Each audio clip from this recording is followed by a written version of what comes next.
নমস্কার, সুবাদার রান্নাঘরে আমার সকল দর্শক বন্ধুকে জানাই স্বাগত। আমি শিউলি। আজকে আমি একটা তোমাদের নতুন রেসিপি নিয়ে এসেছি। সেটা হচ্ছে এই যে পনির। সুন্দর করে আমি পনিরগুলো পিস করে কেটে নিয়েছি। তো আজকে আমি পনির কুমড়ো পাতা দিয়ে পনির ভাপা বানাবো। এই যে আমার লাগানো গাছের কুমড়ো পাতা তুলে এনেছি। আমি কি করে বানাবো সেটা তোমাদের দেখা। তার জন্য আমি কিছু মশলা বানাবো। তো একটু এই যে নারকেল নিয়ে নিয়েছি, নারকেল কুচি, আর কয়েকটা কাজু দিয়ে দেব, আর কাঁচা লঙ্কা। পোস্তটা আমি ভিজিয়ে রেখেছি, এটাকে ধুয়ে ভালো করে ছেঁকে ওর মধ্যে দেবো, আর সর্ষেটা দেব, আর টক দই দেব।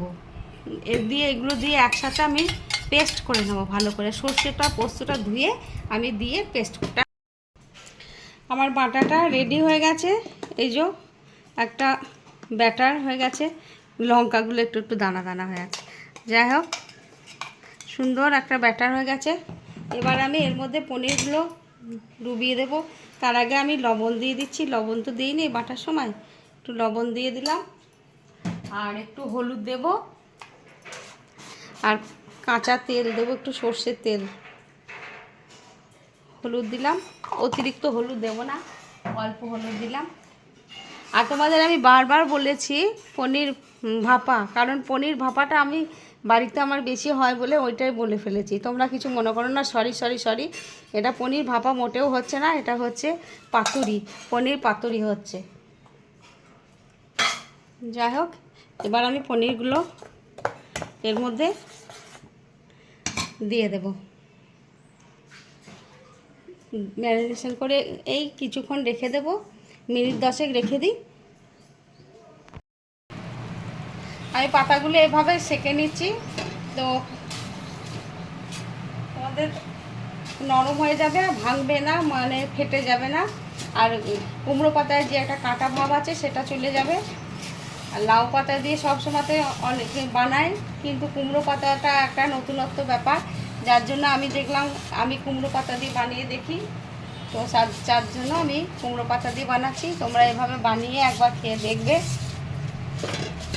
আশা করি খুব ভালো লাগবে। এগুলো সব সেঁকে নেওয়া হয়ে গেছে। আমি এটা ম্যারিনেশনে রেখে দিয়েছিলাম মিনিট 15-20। আমি চিনিটা দিতে ভুলে গেছিলাম, তো একটু স্বাদ মতো চিনিটা আমি দিয়ে দিলাম। এবারে আমি এগুলোকে একটা একটা করে মেখে মধ্যে ভরে দেব।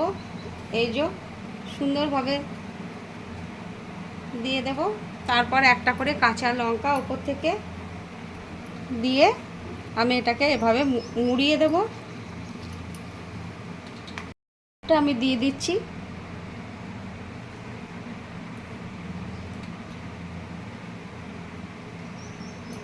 এবং ওপর থেকে একটা লঙ্কা দিয়ে দিচ্ছি।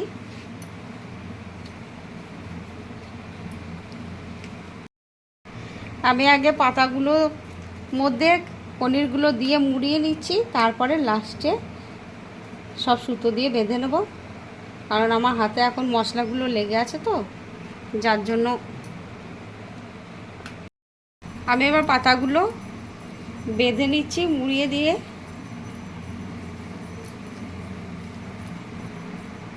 এইভাবে সুতো দিয়ে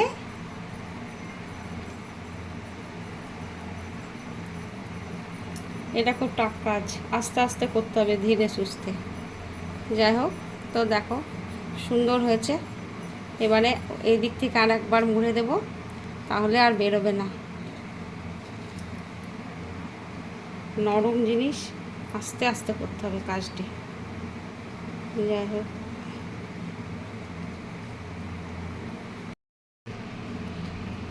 এবার এইভাবে একটা হলো, এইভাবে আমি বাকিগুলো সব একটা একটা করে মুড়ে নেব, দিয়ে সুতো দিয়ে বেঁধে রান্নাটি আমি করব। আমি গ্যাসের মধ্যে ফ্রাই প্যান বসিয়ে দিয়েছি। এবার আমি সর্ষের তেল দিচ্ছি। সর্ষের তেল দিয়ে আমি এগুলোকে ভেজে নেব আস্তে আস্তে। যে আমি একে একে এগুলো তেলের মধ্যে ছেড়ে দিলাম আস্তে আস্তে। এবারে গ্যাসটা লো করে দিয়েছি, তো লো টু মিডিয়ামে রয়েছে। আস্তে আস্তে আমি এপিট ওপিট করে এগুলোকে ভেজে নেব। এই যে এরকমভাবে তোমাদের দেখাচ্ছি।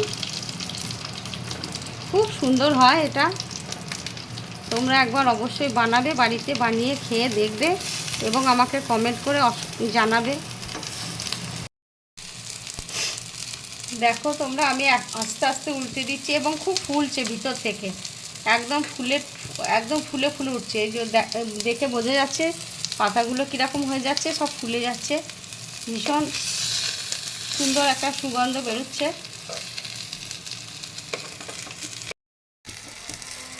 আমার হয়ে গেছে এগুলো ভাজা ভাজা, তোমরা দেখতে পাচ্ছ খুব সুন্দর কালার এসছে একদম। এবার আমি গ্যাসটাকে অফ করে দিচ্ছি। অফ করে দিয়ে তোমাদের আমি দেখাবো কীরকম হয়েছে। একটু পরে স্ট্যান্ডিং টাইম দিলাম।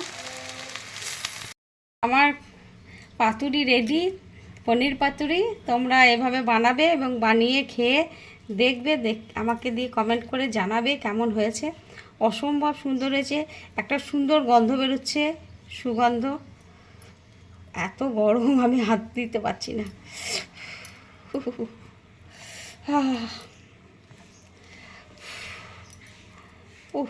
এই যে আহা আহ অসাধারণ লাগছে।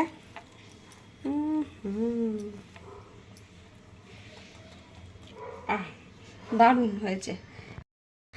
আমার রেডি হয়ে গেছে। এই দেখো তোমরা, সুন্দর হয়েছে দেখতে এবং খেতেও অসম্ভব সুন্দর হয়েছে। একটা আমি খেয়ে দেখা হয়ে গেছে বাড়িতে। যাই হোক, তোমরা এভাবে বানাবে, বানিয়ে খাবে, খেয়ে এবং আমাকে কমেন্ট করে জানাবে যে তোমাদের কেমন লেগেছে। তোমাদের সকলকে অসংখ্য ধন্যবাদ। নমস্কার। তোমরা সবাই খুব ভালো থেকো।